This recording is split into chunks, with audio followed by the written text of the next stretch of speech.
His departure for Hong Kong is followed by his demise a few months down the road. And that startled me. We all know Bruce Lee as the renowned martial artist who popularized Chinese martial arts in Hollywood. But Bruce Lee passed away unexpectedly in 1973 when he was just 32 years old, about to explode onto the world stage as a superstar. Because of what his admirers didn't know, how was his death shrouded in mystery? Chuck Norris, the 83-year-old actor's former sparring partner, colleague, and friend, felt compelled to reveal an astonishing truth about the famous actor. What is it? Join us as we delve into the life of the legendary martial artist and try to answer these questions and more if you share our insatiable curiosity. Lee Jun Fan was the baby name of Bruce Lee. In the year 1940, on the 27th of November in San Francisco, California, during the Hour of the Dragon, he was his parents' fourth child. Lee Hoi Chuen was a Cantonese opera singer. Grace Lee was of Chinese and German descent, and he had 3 elder siblings. Originally from Hong Kong, they all made the trip to San Francisco's Chinatown for an international opera tour. About the year 1939, this is the site of Bruce's birth. His dad was performing in New York when he was born. Thanks to the recommendation of her physician, his mother named him Bruce, which means strong one in Gaelic. During his preschool years, his family refrained from using the name since his father was not pleased with it. His early work altered Hollywood's portrayal of Chinese Americans, proving his destiny for stardom. It didn't take long for baby Bruce to get his start in show business thanks to his father, who dabbled in acting. At the tender age of 3 months, he made his film debut in the film Golden Gate Girl, playing the role of an American infant. He was returned to Hong Kong in April 1941, at the age of 4 months. The family's lives took an unexpected turn in December 1941 when Japan, deep in the heart of WWII, attacked Hong Kong without warning. They held sway over the city for the subsequent 4 years. Bruce had already appeared in 2 films with his father, The Kid 1950 and The Birth of Mankind 1946, when he was 9 years old. And Hong Kong was still healing. His debut leading part was 1950's The Kid, which was adapted from a comic book character. Bruce attended the nearby Tak Sun School since his parents would not tolerate his missing class. He commenced his studies at Catholic LaSalle College's primary school division at the age of 12. More and more films featuring Bruce as an adolescent thug appeared as he entered his prime acting years. These likely had an impact on him because he became involved in gang activity and street fighting while he was a teenager. His parents saw the need of martial arts training for him when he hurt himself in an altercation. Bruce was turned down by Yip Man, a Wing Chun Kung Fu specialist, in 1953 after being referred to him by his friend William Chung. This was due to an old Chinese regulation that forbids the teaching of martial arts to non-Chinese nationals. The main reason for his rejection was his European origin. Bruce started training with Yip Man in Wing Chun Kung Fu after Chung eventually spoke up for him. His mixed origin was the main reason most of his fellow pupils declined to practice with him after a year of Wing Chun.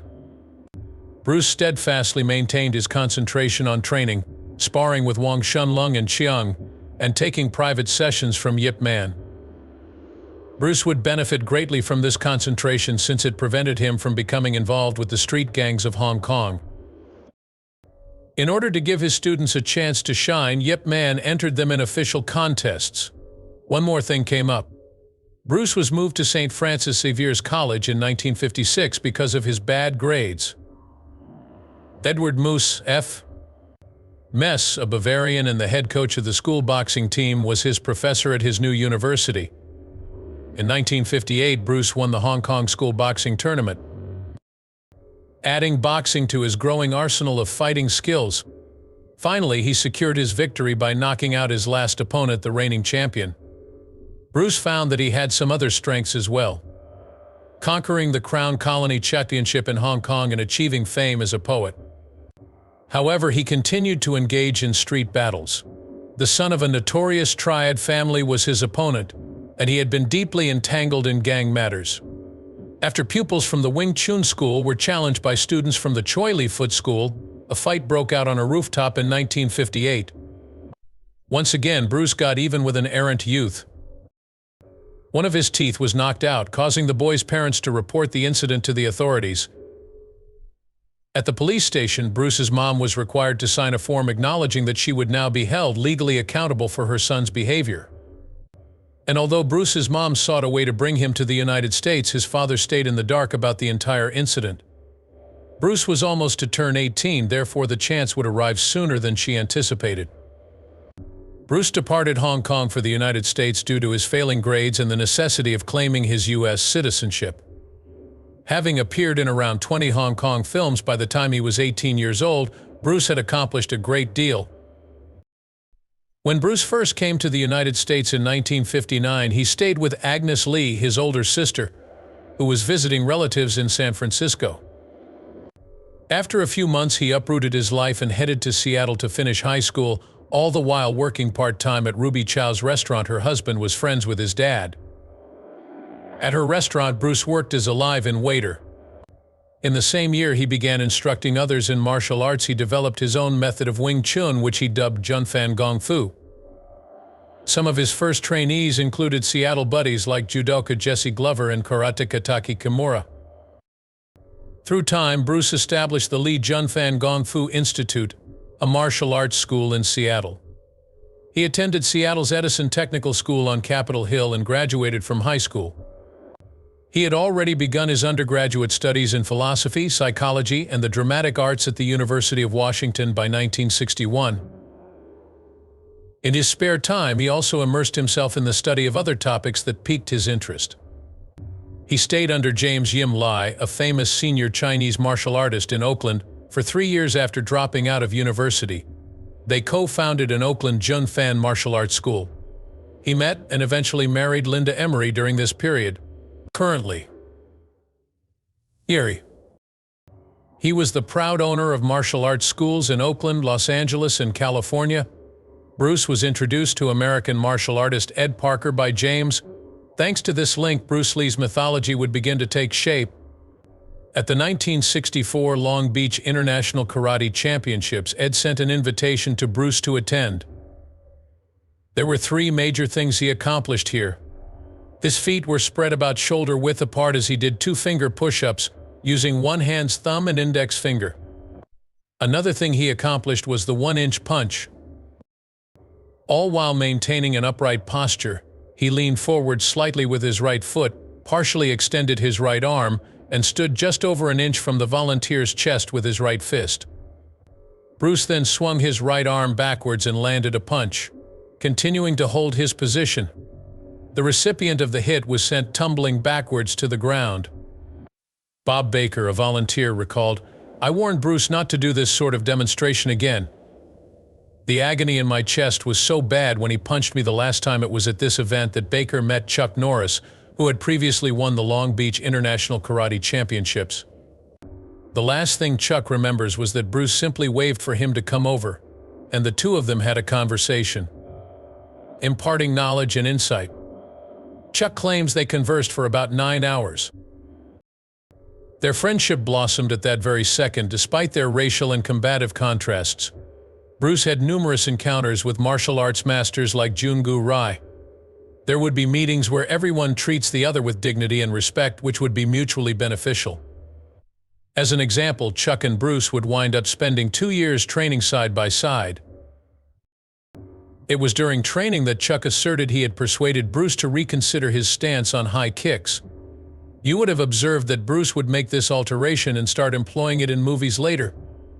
Sadly, not everyone Bruce crosses paths with shares Chuck's optimistic outlook. Bruce was the type of guy who had unwavering faith in his own talents, and with good cause. Wang Jackman, a renowned Xingji Quan Tai Chi and Northern Shaolin practitioner and a direct disciple of Ma Qinfeng, was one of the people he occasionally encountered. These are the kinds of moments when the two egos can't coexist. Bruce refused in 1964 to comply with the demands of the Chinese population in Oakland's Chinatown, who wanted him to stop teaching martial arts to non-Chinese people. Therefore, he decided to challenge Wang to a private match in order to settle the problem. If he didn't win, he was going to have to shut down his martial arts school. If he did, though, no one would dare challenge his decision. He denied knowing about any deal being discussed when questioned. His sole demand was a confrontation with Bruce over Bruce's boasts about his ability to defeat anyone in San Francisco at a Chinatown theater. Wong also made it clear that he does not discriminate against white people or anyone else who is not Chinese. Regarding the prejudice in the neighborhood, Bruce mentioned that the publication included every Sifu from Chinatown, but I was unconcerned by their names. He obviously wanted everyone to know that Wong was being dishonest. William Chen, a Tai Chi instructor, and Cadwell, a martial artist, were the only witnesses there on the day of the altercation. According to what Wong and Chen would say afterwards, the altercation did not last more than half an hour. Bruce allegedly used the traditional handshake as an opportunity to poke fun at Wong's eyes, but Wong said he tricked him into thinking he was going to accept the greeting. His speech went on, explaining that he fought back because, despite their agreement that the altercation should have been civil, Bruce was hell-bent on murdering him, and Wong thought he could have killed Bruce had he taken advantage of a chance that came his way. He was willing to take a gamble because he knew it may have resulted in jail time. On the other hand, Bruce came out on top after a 3-minute altercation, according to witnesses Cadwell and James. With Cadwell's words, a brawl broke out. A fierce and unrestrained battle ensued. 3 minutes passed. After knocking him to the ground, Bruce asked, "Are you going to give up?" The man admitted that he had given up. After a few weeks had passed, Bruce mentioned winning a battle in an interview, but he omitted the opponent's name. Wong would not remain silent, knowing full well that he was referring to him. A San Francisco-based Chinese daily, the Pacific Weekly, published an article detailing his altercation with Bruce. Should Bruce suspect that he was exaggerating his story, he extended an invitation for a public rematch. The Chinese community had stopped bugging Bruce about teaching outsiders, so he didn't reply to Wong's publicized letter. His objective had been met. Coming back to the big screen was another objective, and it would be accomplished in a stunning way as well.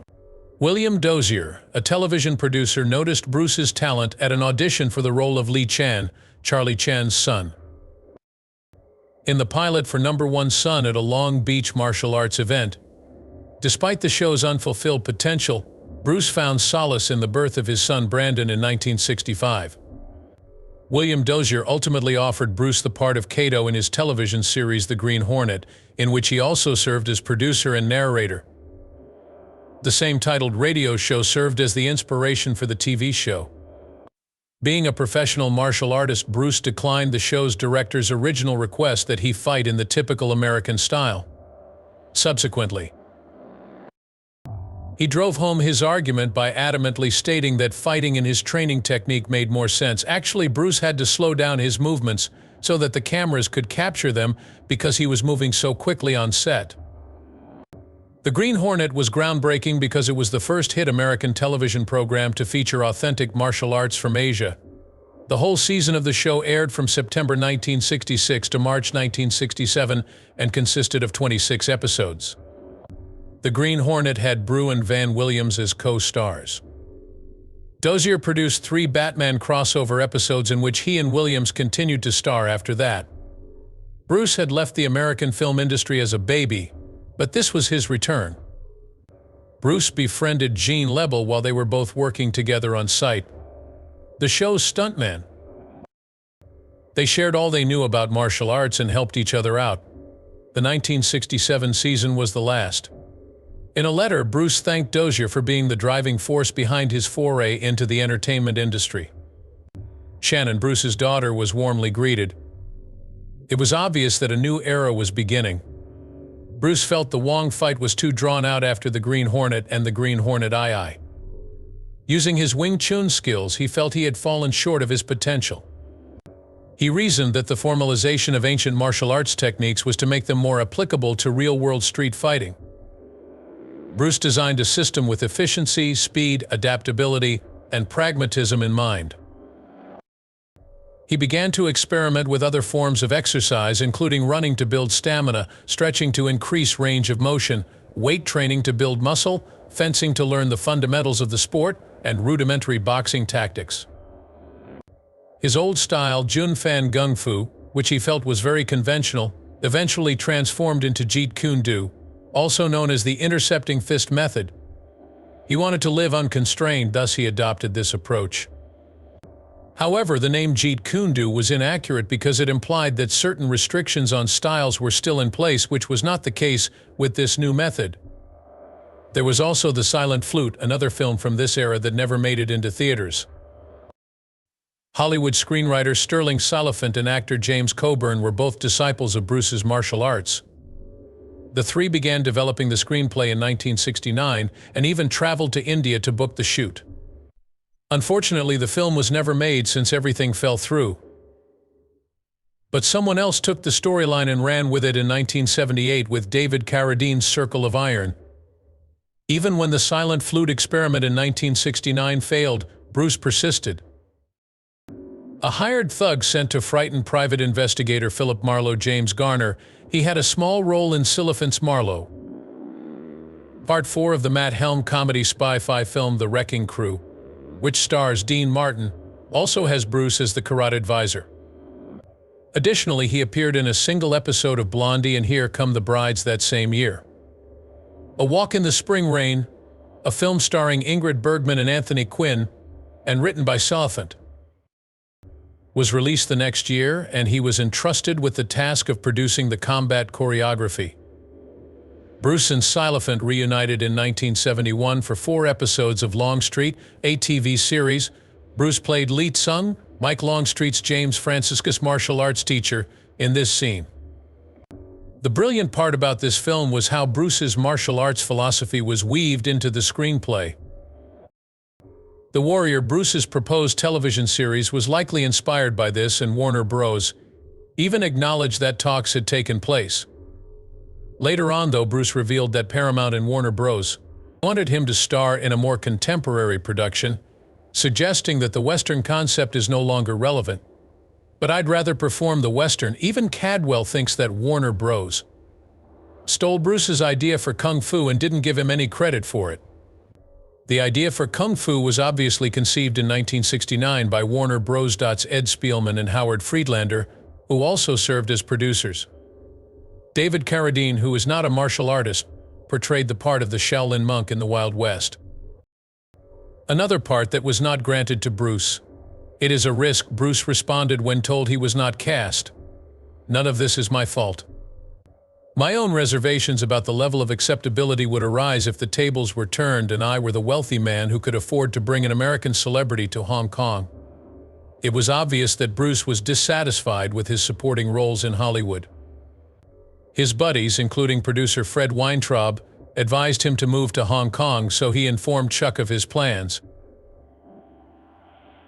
He planned to shoot a film in Asia to add to his reel, so he brought his craft there, which he might hand to the studio moguls in Hollywood.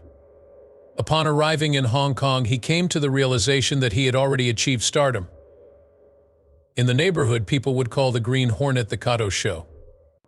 In the eyes of those who witnessed Kato, the role he played is paramount.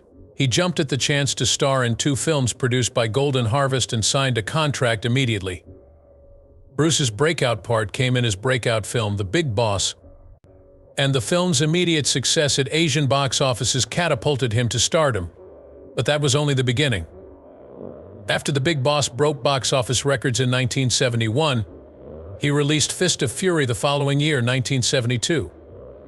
With his 2-year deal with Golden Harvest coming to an end, he entered into new negotiations. While doing so, Bruce established Concord Production Inc., his own business. His decision to take full creative control of his 3rd feature film, The Way of the Dragon, including writing, directing, acting, and choreographing the action scenes, was both astute and ingenious. Bruce summoned Chuck to portray his adversary in The Way of the Dragon when he was in complete creative control. Bruce suddenly thought of his friend Chuck, even though the part had been offered to Joe Louis, the American karate champion. Bruce was famous for saying, "I am the star," whenever Chuck wanted to know who would win the battle. It may have been a friendly jab, but Bruce had previously stated in an interview that he would find opponents like Joe Louis, Mike Stone, and Chuck Norris to be as simple to fight as children. Many consider the nearly 10-minute battle scene between them to be among the finest in martial arts and cinematic history. I loved collaborating with Bruce Lee on the picture, Chuck even admitted in an interview. We had a blast. There has never been a fight sequence like this one in the history of martial arts, so it's great to be a part of a fight scene that the audience adores. Worldwide earnings for Way of the Dragon were at $130 million, following an initial $100 million for Fist of Fury. Game of Death, another film that would be produced by Bruce's firm, was in the works by the end of 1972. Among Asian audiences, Bruce was already a household name by this point. His combat sequence in Game of Death began with another former pupil and great American athlete, Kareem Abdul-Jabbar. Unfortunately, filming came to a halt when Warner Brothers greenlit Bruce to act in Enter the Dragon. Bruce became famous in the United States and Europe thanks to this film. However, Bruce passed away at the age of 32 on July 26, 1973, just a few months after filming wrapped and 6 days after the film's launch. In the midst of filming Enter the Dragon, he passed out at Golden Harvest Studios. A diagnosis of cerebral edema was made after an emergency transfer to the Hong Kong Baptist Hospital. The swelling was lessened and he was prescribed Matitol by the doctors. Following this incident, Bruce continued with his work and even attended to meetings. According to Linda, he had a meeting with an executive named Raymond Chow at 2 p.m. on one of those to talk about shooting Game of Death, during which he paused to let Enter the Dragon play. After their 2-hour meeting, Bruce and Linda visited the home of his Taiwanese co-worker, actress Betty Ting. A pain reliever called Equigesic, which contains aspirin and meprobamate, was prescribed to Bruce after he complained of a little headache.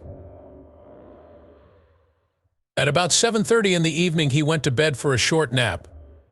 Raymond tried to wake him up when he failed to appear for supper, but Bruce remained silent. Without delay, Raymond requested medical attention, who, after attempting to rouse Bruce for a few minutes, hurried him to the Queen Elizabeth Hospital. But when he got to the hospital, he passed away. The autopsy revealed no visible external injuries, but a substantial enlargement of his brain. A 13% increase from 1,400 to 1,075 gri. His body contained no substance other than the medicines that Ting had administered. As far as the medical staff was concerned, Bruce had died from an adventure.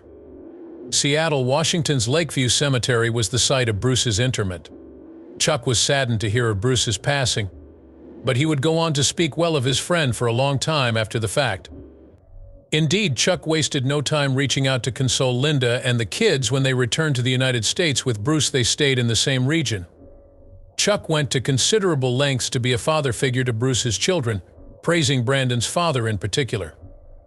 Chuck continues to speak well of Bruce, even though it has been almost 50 years after his death. And 83-year-old Chuck wasn't about to sit on his hands while his pal Bruce's reputation was tarnished due to allegations that he had used performance-enhancing drugs throughout his career.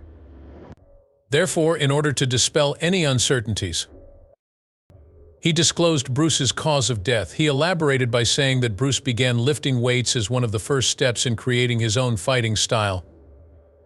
On one of those days, he remembered Bruce had lifted too much, which had damaged a disc in his back. He spent 3 weeks in the hospital bed. Despite widespread concern that Bruce would never walk again, he was perfectly fine 3 months after the accident thanks to his abundant persistence. The one catch was that Bruce had to keep taking medication for his chronic back pain. Go ahead and imagine the aftermath of Bruce's passing. Chuck disclosed that the meprobate and the Equigesic he took for his headache interacted with the prescription he was taking for his back pain. Aneurysms, or acute cerebral edema, were the results of his brain enlarging due to his hypersensitivity to these two. That ought to put an end to the speculation. Bruce Lee may have had a brief life, but he left an indelible mark on the cinematic history of martial arts. Let the Dragon In became a box office smash of the year. The film solidified Bruce's status as a martial arts superstar and has since grossed over $200 million.